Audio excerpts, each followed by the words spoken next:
404 what का झटका लगा तेरे छूने से। वो एक्चुअली गाना था तो हमने उसी पे कोरिलेट कर दिया, क्योंकि लड़के आजकल ना गाना वाना बड़ा सुनते रहते हैं सब आजकल। हमारे लाइफ का सबसे अच्छा डिसीजन था कि हमने इंग्लिश मीडियम छोड़ के हिंदी मीडियम में आ गए। स्कूल में हम जब पढ़ रहे थे सरकारी स्कूल में, तो ऊपर से टूट के गिर गया था छत, थोड़ा सा तो फूट गया सर यहाँ पे मेरा। भाषा बाधा नहीं होनी चाहिए, खास करके एजुकेशन में। आपका बचपन कैसा था? अपने गरीबी को उतने पास से देखा है कि लोग अपनी पत्नी को उतना पास से न देखे हों।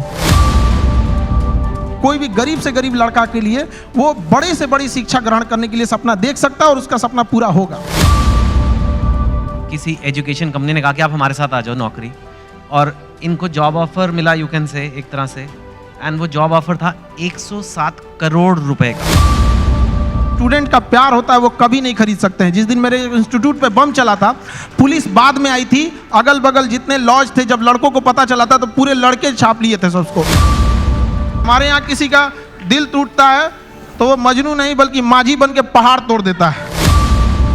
एजुकेशन सिस्टम इतना महंगा हो गया है कि जो जिन लोगों के पास पैसे नहीं थे वो अपने आप को दबा हुआ महसूस करते हैं। तो अभी इतनी सस्ती फीस होने की वजह से हर कोई पढ़ेगा, और पढ़ने के बाद जब वो मेंटल लेवल बढ़ेगा तो कुर्सी पे बैठने वाले अधिकारी और सामने की पब्लिक, केवल अंतर रहेगा तो कुर्सी का, बाकी मेंटल लेवल समान रहेगा। कोई शोषण नहीं कर सकता है वहां पे।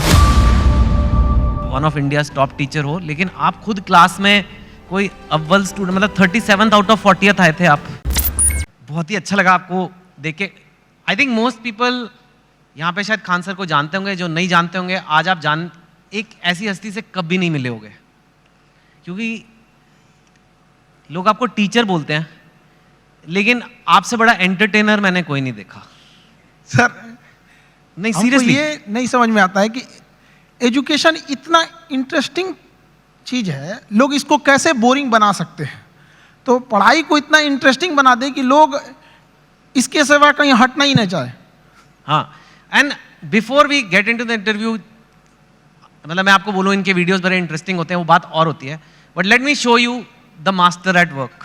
ठीक है, कोई सबसे बोरिंग सब्जेक्ट ले लेते हैं, ठीक है, फिजिक्स, उसमें कोई टॉपिक मैं याद कर रहा हूं अपने आईआईटी के दिन, इलेक्ट्रिक करंट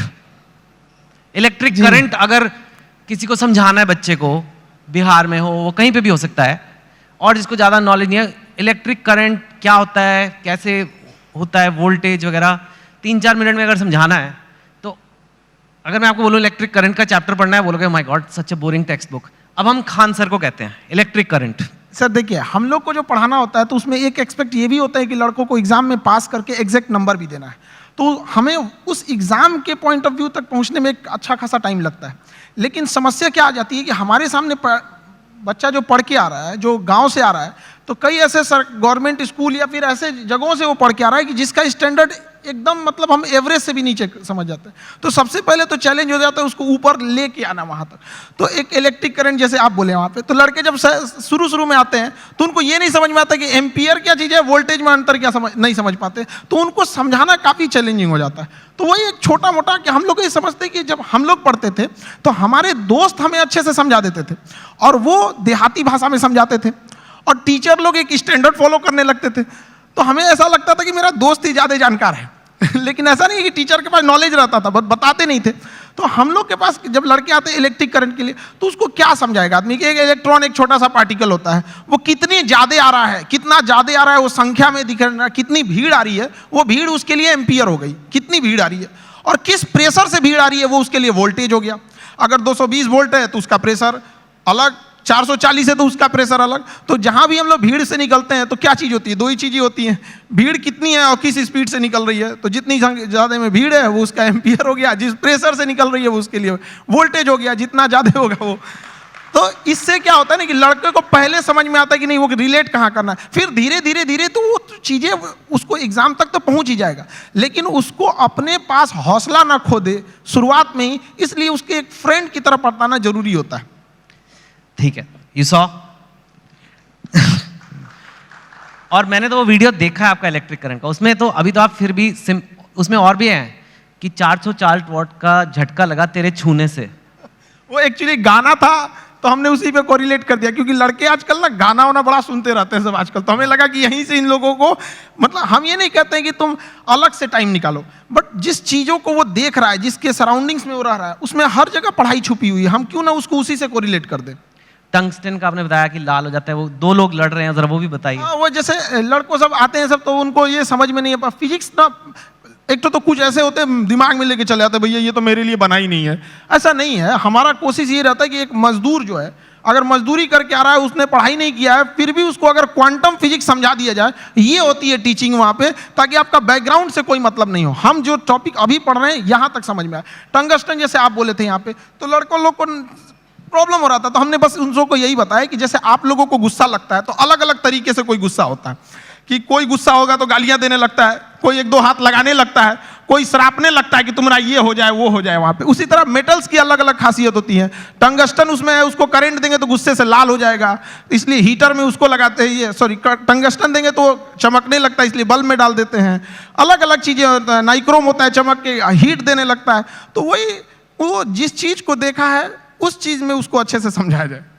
मैंने आज तक ऐसा टीचर नहीं देखा सर, बट जो आप कर रहे हैं, I can't even tell you, आप कितनी बड़ी सेवा कर रहे हैं हमारे देश में। जैसे आपने कहा कि एक मजदूर को भी क्वांटम फिजिक्स समझ आ जानी चाहिए, इतना बड़ा सपना लेना ही कि ये पॉसिबल भी है। क्योंकि मैंने तो जहाँ तक देखा एक एलीट क्लास होती है इंडिया में, उसी को इंग्लिश मिलती है, और वो इंग्लिश जिसको मिलती है उसी को एक सर्टन टाइप ऑफ एजुकेशन मिलती है, और फिर वही और आगे बढ़ता जाता है, वही नौकरियाँ ले जाता है, वही टॉप पोजिशंस ले जाता है। आपने उसको तोड़ने की कोशिश किया? हमारे लाइफ का सबसे अच्छा डिसीजन था कि हमने इंग्लिश मीडियम छोड़ के हिंदी मीडियम में आ गए। आपने ये मेरी जिंदगी का सबसे अच्छा डिसीजन था। अगर हम नहीं छोड़े रहते तो कहीं कुछ भी नहीं गए रहते। क्या पढ़ रहे हैं हमें नहीं समझ में। हाँ जरूर है कि इंग्लिश मीडियम में या फिर जो आजकल के स्टैंडर्ड है उसमें हम जितने पैसे खर्च कर रहे हैं, जितना इंफ्रास्ट्रक्चर कर रहे हैं, तो अगर हम हजारों की भीड़ अगर किसी चीज में लगाएंगे तो एक दो तो सफल होके आएंगे ही आएंगे ना। लेकिन एक ये भी तो देखिए हमने कितने उसमें लगाए और कितना आउटकम आया यहाँ पर।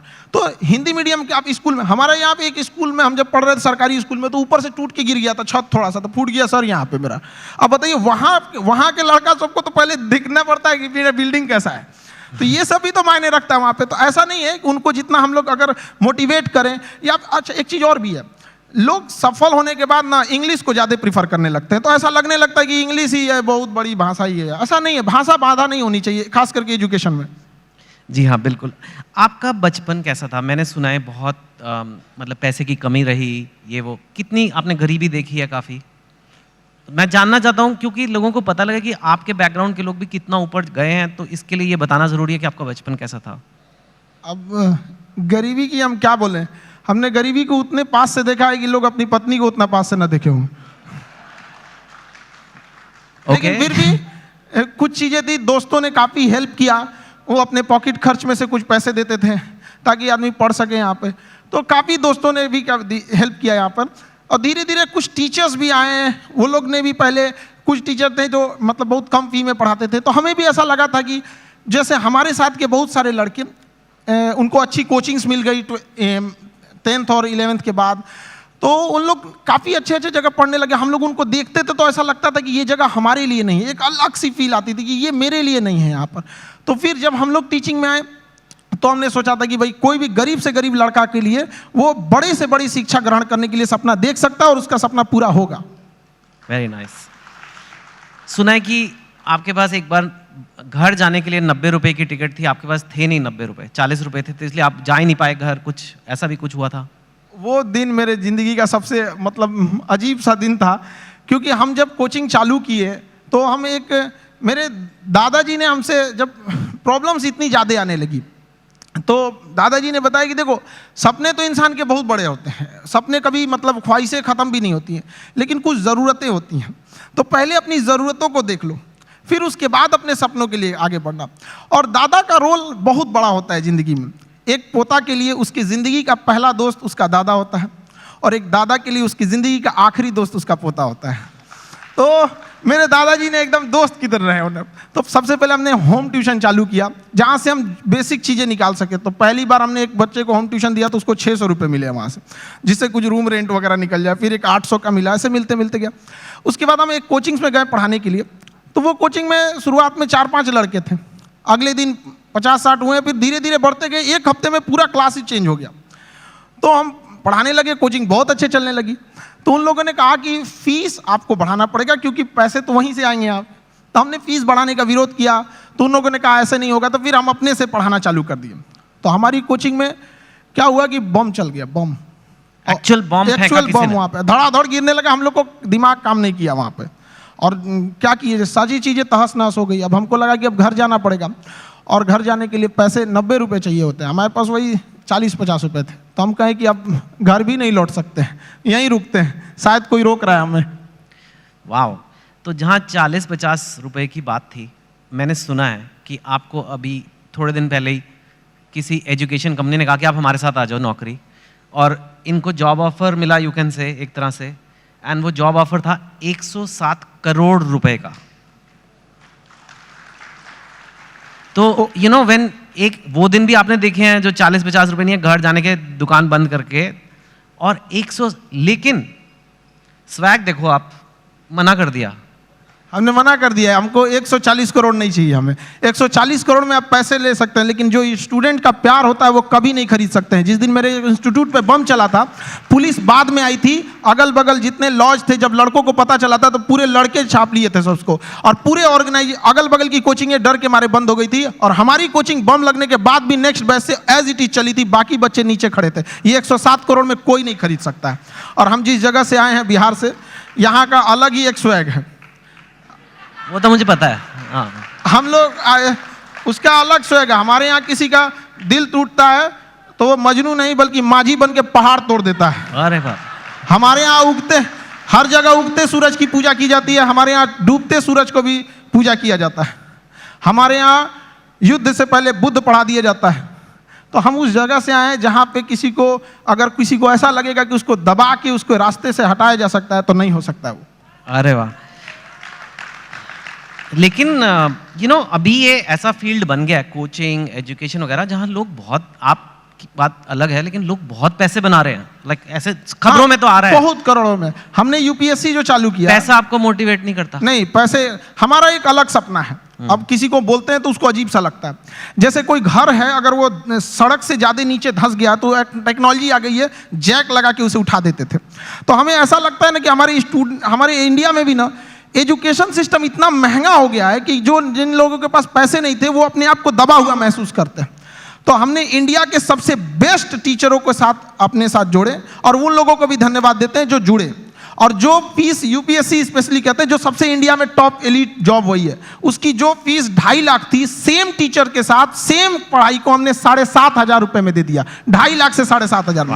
हाँ, इससे क्या होगा कि हर गरीब लड़का भी पढ़ सकता है। होता क्या था सर कि यूपीएससी निकालने के बाद जो डीएम की कुर्सी पे बैठते थे तो उनका मेंटल लेवल बहुत हाई रहता था, लेकिन जो पब्लिक रहती थी उनका मेंटल लेवल बहुत नीचे रहता था। तो अभी इतनी सस्ती फीस होने की वजह से हर कोई पढ़ेगा, और पढ़ने के बाद जब वो मेंटल लेवल बढ़ेगा तो कुर्सी पे बैठने वाले अधिकारी और सामने की पब्लिक, केवल अंतर रहेगा तो कुर्सी का, बाकी मेंटल लेवल समान रहेगा, कोई शोषण नहीं कर सकता वहां पे। Very nice.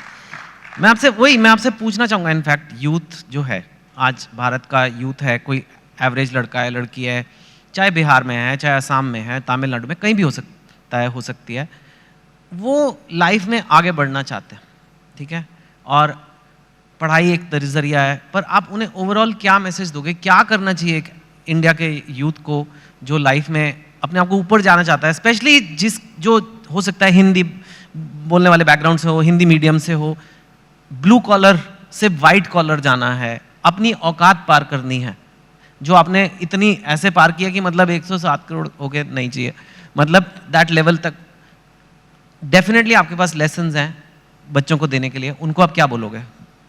देखिए, आजकल के लड़कों के पास ना डिस्ट्रैक्शन बहुत ज़्यादा हो गया है। वो मोबाइल में घुस रहे हैं तो उधर ही घुसते रह जा रहे हैं, पढ़ रहे हैं, ऊपर से एक नोटिफिकेशन आया व्हाट्सएप, उस पर कोई लिंक खुला, उधर ही के उधर ही रह जा रहे हैं। तो पहली बात कि लड़कों को अपने आप में एकदम श्योर रहना चाहिए कि अगर हमें डिस्ट्रैक्शन से बचना है, मोबाइल, तो उसका डिसाइड करो कि भाई हमें अगर 2 घंटे चलाना है तो चलाओ, लेकिन एक फिक्स फ्रेम होना चाहिए कि 2 से 4 चलाएंगे, उसके बाद किसी का कॉल आएगा नहीं उठाएंगे, चाहे कोई भी हो। तो उस टाइम फ्रेम के बाद उनको नहीं होना चाहिए। दूसरा, आजकल और भी कई प्रॉब्लम, लड़कों के अंदर में आइडियाज बहुत है, मुझे ये करना है, सपने बहुत है, एम्बिशन, एग्जीक्यूशन नहीं। अरे भैया करो ना, जब करना है तो चालू करो उसको। यहाँ पे तो टाइम टेबल बनाएगा, जिस दिन टेंशन में आएगा ना टाइम टेबल बनाया, आज हमको पढ़ना है, और रे को साफ करेगा, किताब वगैरह उसमें अच्छे से रखेगा, 2 दिन फॉलो करेगा, उसके 15 दिन बाद कहेगा तरीका फिर बनाते हैं टाइम टेबल, वो गड़बड़ हो गया था, आप थोड़ा सा अच्छा वाला बनाना है। तो ऐसा नहीं करना चाहिए। सारे लड़कों को अपना स्ट्रेंथ भी देखना चाहिए। अगर सब लड़के एक जैसे नहीं होते हैं, जिस चीज के लायक हैं उसमें तैयारी करना चाहिए। शुरुआत में कहीं पे भी पहले अपना एक गोल सेट कर लेना चाहिए कि हमारी यहां से जरूरतें पूरी हो जाएंगी, अब इसके बाद हमें अपनी ख्वाहिशें पूरी करनी है शुरुआत से। अब जैसे गरीब के घर का लड़का उसकी रिस्पॉन्सिबिलिटी के चक्कर में अपने स्किल को मार देता है। एक गांव का लड़का है, इतना बेहतरीन डिजाइन बनाया, आर्ट बनाया, पेंटिंग, लेकिन वो क्या कर सकता है गांव का लड़का? उसके यहाँ घर वाले कहेंगे कौन सी पेंटिंग बना रहा है? तो वो ऐसा नहीं है कि स्किल्ड हर जगह। तो लड़कों को भी पहले एक जगह सेटल हो जाना चाहिए यहाँ पे, उसके बाद पूरी उम्र बची है अपने स्किल को निखारने के लिए। जी हाँ, वेरी नाइस, वेरी नाइस। आपके जो वीडियोस है मैंने देखा है, आप खुद काफ़ी आपको पढ़ना पड़ेगा। आपके जो वीडियो है, जैसे फिजिक्स तो मैंने एक एग्जाम्पल दिया, आपने फॉरेन अफेयर्स पे वीडियो बनाए हैं, इजराइल पैलेस्टाइन पे, रशिया यूक्रेन पे, इंडिया पाकिस्तान, उस पर तो कंट्रोवर्सी भी होती है, और कॉन्स्टिट्यूशन ऑफ इंडिया पे, कोई टॉपिक ले लो, और इतना आप पढ़ाई खुद करते हो। और जहाँ तक मैंने सुना है, अब आप तो one of India's top teacher हो, लेकिन आप खुद क्लास में कोई अव्वल स्टूडेंट, मतलब 37 आउट ऑफ 40 आए थे आप। हम 40 लड़कों के क्लास में 37 आए थे। मेरे टीचर परेशान रहते थे कि मेरे स्कूल पे ये धब्बा बन जाएगा। हम उनसे कहें कि सर क्यों परेशान है, चांद फेमस है अपने धब्बा के लिए, लेकिन वो मानते नहीं थे। ऐसा नहीं कि केवल यहाँ शुरू में, बाद में भी ऐसे ही रहे, मतलब धीरे धीरे ऐसे। हमने पोस्ट ग्रेजुएशन में जिस लड़के को हमसे एग्जाम में पूछ लेता भाई थोड़ा सा हेल्प कर दो, तो जानते ही हैं थोड़ा चल ही जाता है, हमने उसको हेल्प किया, उसका आया 70% से ज्यादा, मेरा 48 आया, हम मार्कशीट फाड़ के फेंक दिए, नहीं चाहिए हमको। क्या करेंगे, वैसे भी हम उसका रख लो भैया वहां पे। नहीं तो अब आप काफी पढ़ते हो, बिकॉज एक चीज को सिखाने के लिए खुद को समझना है, बहुत ही अच्छे से समझना है एक कॉन्सेप्ट को, ताकि उसे मैं एकदम सिंपल वे में और बेटर समझा सकूं। तो आप खुद काफी पढ़ते हो, खुद काफी स्टडी करते हो? काफी, इसके लिए बहुत मेहनत करना पड़ता है। और कई बार हमें लगा कि हम किसी टीम को लगा देंगे, वो टीम हमसे परेशान होकर भाग जाती है कि भैया इनके साथ झेलना बड़ा मुश्किल है, ये क्या क्या चीजों की रिक्वायरमेंट है, तो उसके लिए थोड़ा बैकग्राउंड में मेहनत ज्यादा करना रहता है। वाह। और पर आप टीचर वैसे शुरू से बनना नहीं चाहते थे, पहले आपका फौज का बड़ा शौक है? आज भी मेरा शौक फौज का है, मतलब आज भी हमारी ख्वाहिश वही है, आज भी मौका मिले तो वहीं चले जाए। लेकिन मेरा ना हाथ काफी टेढ़ा है यहाँ पे, तो इतना टेढ़ा है, उन लोगों को लगा मतलब। आप गए थे?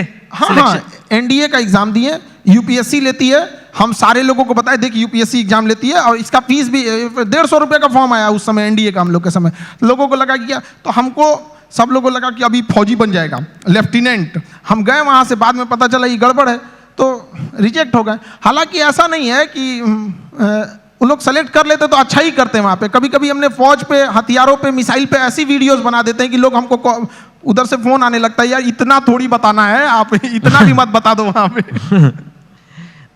और फिर उसके बाद आपने ये शुरू किया। मुझे एक बात बताइए, अब हम जनरल बातें करते हैं, हाँ एक दो। आप बिहार से हैं, और बिहार को शायद आपसे अच्छा बहुत ही कम लोग समझते होंगे। बिहार का पर कैपिटा इनकम या बेरोजगारी या कोई भी इकोनॉमिक मैट्रिक्स आप ले लीजिए, आई एम श्योर आपने वीडियो भी बनाए हुए हैं, आप तो यूपीएससी की तैयारी कराते हैं। सपोज करिए जैसे साउथ की स्टेट्स हैं या कहीं से काफ़ी कम है, और ऐसा हिस्टोरिकली नहीं था, तो क्यों है ऐसा और कैसे बदला जा सकता है? देखिए, बिहार के पिछड़ेपन का कई कारण है, तो हमें अब उस कारणों के पीछे अब उतना भागेंगे लोग तो सही नहीं है, फिर तो कारण गिना के चलेंगे। हाँ, अब आगे बढ़ सकता है। अब हम बच्चों से जब मिलते हैं तो उनके भी क्या कारण, एक दो कारण तो बताइए। देखिए, एक वहाँ पे एजुकेशन सिस्टम जो था पूरी तरह से चरमरा गया है। एजुकेशन सिस्टम जो अच्छा है वो इतना महंगा है कि एक लेवल के लोग वहाँ जा नहीं सकते उस चीज़ों को। दूसरा, किसी भी तरह का कहीं पे भी फिनेंशियल चीज़ें ना होती हैं, एक्टिविटीज़ होती हैं, तो बाकी उसके साथ साथ कई चीज़ें की ग्रोथ होने लगती है। जैसे गरीबी अगर घुसेगा ना तो कई चीज़ों को तबाह करके रख देता है वहाँ पे। तो पॉपुलेशन ज़्यादा होने की वजह से गरीबी ज़्यादा हो गया, इंडस्ट्रियलाइजेशन हुआ नहीं, फ्रेड रूल ला दिया गया ताकि यहाँ से मिनरल्स वगैरह, उस समय झारखंड साथ में था भी तो यहाँ से मिनरल्स बाहर जाते थे तो उस पर गवर्नमेंट सब्सिडी दे देती थी, जिस वजह से इंडस्ट्रीज को लगा कि क्या जरूरत है यहाँ इस्टेब्लिश करने में। नेचुरल प्रॉब्लम्स भी है, बाढ़ वगैरह की, तो कई कारणों से बिहार काफ़ी पीछे रह गया। लेकिन अभी का क्या है कि एजुकेशन ही एक ऐसा रास्ता है, एक ऐसा हथियार है एजुकेशन, जो किसी मेटल डिटेक्टर में भी नहीं पकड़ा जाता है। लेकिन इसकी एक ही खराबी है कि ये काफ़ी लॉन्ग टाइम समय लेता है। चावल की खेती 1 साल में रिजल्ट दे देता है, शीशम सागवान लगाइएगा 15 साल में हो जाएगा। एजुकेशन आपको 20-25 साल लेगा, लेकिन एक ऐसा इन्वेस्ट है जो जिंदगी भर आपको रिटर्न देते रहेगा यहाँ पे। तो एजुकेशन से ही किसी चीज़ को बदला जा सकता है, और आजकल के यूथ में वो चीज़ आ गया है। अब वो ना ब्रॉड लेवल पे सोच रहे हैं, और कई बार ऐसे यूथ भी घबरा जाते हैं कि सर कहीं कहीं ऐसे न्यूज़ भी आती है कि इतना पढ़ा लिखा होकर छोटा जॉब कर रहा है। ये हकीकत है, और इसे देखा भी गया है कि बहुत पढ़े लिखे लोग छोटे जॉब में भी गए हैं, लेकिन वो बहुत दिन तक वहाँ रुकेगा नहीं, वो वहाँ नहीं रुकेगा। मैं दरिया हूँ, अपना हुनर जानता हूँ, जहाँ से भी गुजरूंगा अपना रास्ता बना लूंगा। तो एजुकेशन वाले लोग जहाँ भी जाएंगे वो कुछ देर तक किसी प्रॉब्लम से वहाँ रुक सकते हैं, लेकिन फिर वो अपना रास्ता निकाल लेंगे। तो हर बच्चों को यही कहते हैं, थोड़ा वक्त लेगा, लेकिन एक दिन जब पलटेगा ये वक्त तो पूरी दुनिया देखेगी। Thank you. आपको लगता है एजुकेशन, क्वालिटी एजुकेशन है ना, क्वालिटी एजुकेशन कम प्राइस में दी जा सकती है? बिकॉज एक्चुअली आप एक्सेप्शन है इन, मतलब जैसे फॉर एग्जांपल मेडिकल की सीट ले लीजिए या एमडी की सीट, मैंने सुना है 1-1 करोड़ रुपया, मतलब फॉरेन जाके मेडिसिन करना ज़्यादा सस्ता हो गया इंडिया से। ऐसे भी हैं करोड़ करोड़ रुपए में डिग्रियां हैं। वो कहते हैं कि भाई हमें अच्छी एजुकेशन देनी है तो भाई लगेंगे पैसे, अब कैसे करें, कैंपस बनाना है, इंफ्रास्ट्रक्चर बनाना है, ये बनाना है, वो फैकल्टी लेनी है। आप कह रहे हो कि लो कॉस्ट एजुकेशन भी अच्छी क्वालिटी की दी जा सकती है? बिल्कुल दी जा सकती है, और हमने किया भी है। अगर किसी लड़कों से हम यही कहते हैं कि अगर आपको इंडिया के किसी बेस्ट टीचर को ढूंढना है तो 2 तरीके हैं। या तो आप सर्च कीजिए who is best teacher for UPSC, या तो आप खान ग्लोबल स्टडीज पे आके चेक कर लीजिए यहाँ कौन पढ़ा रहा है, तो दोनों में रिजल्ट सेम ही आने वाला है यहाँ पे। अब जैसे आप कह रहे हैं कि एजुकेशन को चेंज किया जा सकता है, गवर्नमेंट किसी चीज़ को लेकर पकड़ के बैठ गई है। मेडिकल कॉलेज के इतने नॉर्म्स है, यूनिवर्सिटीज़ के इतने नॉर्म्स है। हम चाहते हैं कि हम लोग के पास जैसे एजुकेशन सिस्टम में कुछ सुधार होना चाहिए। एजुकेशन एक अलग चीज़ है, स्किल एक अलग चीज़ है। आप यहाँ पे बैठे हैं ड्यू टू योर स्किल, वरना सवाल तो कोई भी पूछ सकता है। तो एज इट इज़ महत्व देना चाहिए एग्जाम में कि अगर 500 का एग्जाम है किसी एकेडमिक चीज़ों की, तो उसमें 250 एजुकेशन होना चाहिए और 250 उसमें स्किल होना चाहिए। हम लोग किस पे भाग रहे हैं? एजुकेशन पे, स्किल्ड पे नहीं भाग रहे हैं। एजुकेशन, स्किल्ड, एक्सपीरियंस, ये 3 चीज चाहिए सबको सक्सेस होने के लिए। हम लोग को अगर गवर्नमेंट दे दे कि भैया एक यूनिवर्सिटी आप खोलो, हम बताते हैं कि अगर हम लोग को एक परमिशन दे दे तो बाकी यूनिवर्सिटियों को प्रॉब्लम हो जाएगी, लोग उंगली उठाने लगेंगे, देखिए 4 दिन हुआ यूनिवर्सिटी खोले, कैसे होता है चीज। करेक्ट। लेकिन गवर्नमेंट इतने रूल्स बना के रखी है कि जिन्हों चेंज करना है वो आने में इतना पेपर वर्क देख के परेशान हो जाएंगे। आधार कार्ड में नाम सुधरवाने में हालत खराब हो जाता है, यूनिवर्सिटी तो बहुत बड़ी चीज है। That's true. आप कंपेटिटिव एग्जाम्स के लिए बच्चों को पढ़ाते हो, जो एक इंडिया में बहुत बड़ी नीड है, लेकिन कई बार कंपेटिटिव एग्जाम्स की वजह से बच्चे बहुत गलत कदम भी उठा लेते हैं। कोटा में आपने सुना होगा, कई लोग अपनी जान पे, मैं बोलना नहीं चाहता, लेकिन आपको पता है क्या क्या कदम उठाते हैं। और इतना ज़्यादा, अगर कुछ बच्चे ऐसा कर रहे हैं तो कितने ज़्यादा बच्चों में स्ट्रेस होगा, प्रेशर होगा। आप भी वो देखते हैं बच्चों में, और जो पेरेंट्स ये देख रहे हैं टीवी पे या यहाँ पे, उनको क्या कहेंगे कि कैसे उस चीज़ को हैंडल करना है? क्योंकि इंडिया में कंपटीशन का लेवल कुछ ज़्यादा ही है।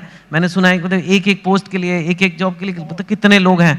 सो कैसे एक आदमी अपना मेंटल हेल्थ या कहें उसे अच्छा रखे? देखिए, बच्चों में एक चीज़ हम ये कहेंगे कि अगल बगल के एक्सपेक्टेशंस को वो देख लेता है और घबरा जाता है। वो अपनी माँ की बातों को सुने।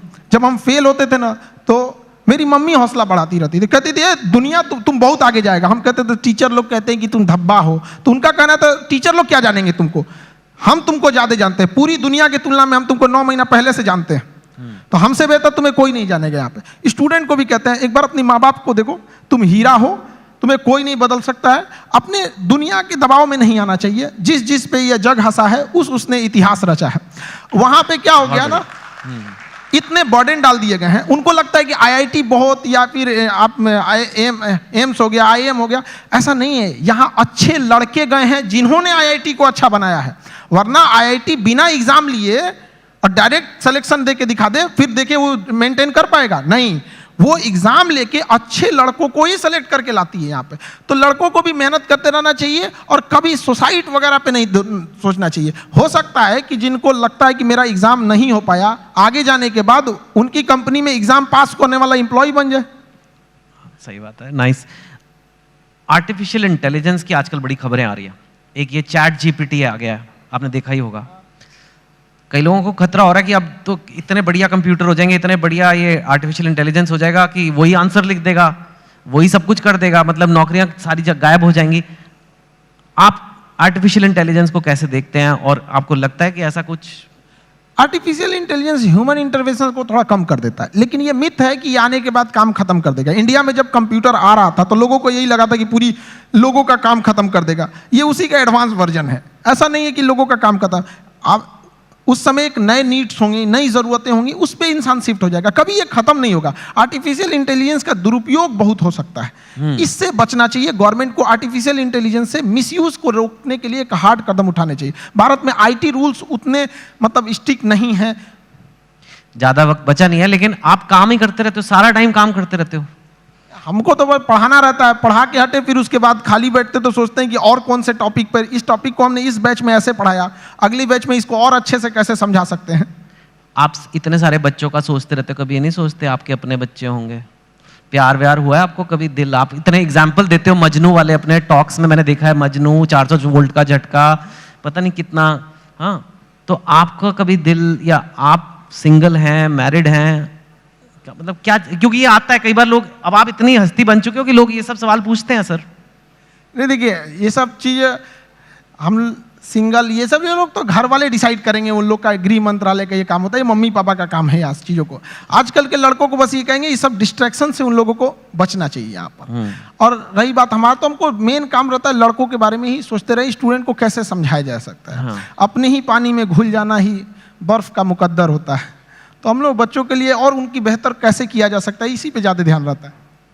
फिर भी थोड़ा तो मतलब अपने लिए भी वक्त निकालिए कुछ। You are one of India's most eligible bachelors now, आपको पता है ना ये बात? वक्त मिलेगा तो वक्त निकाल लेंगे।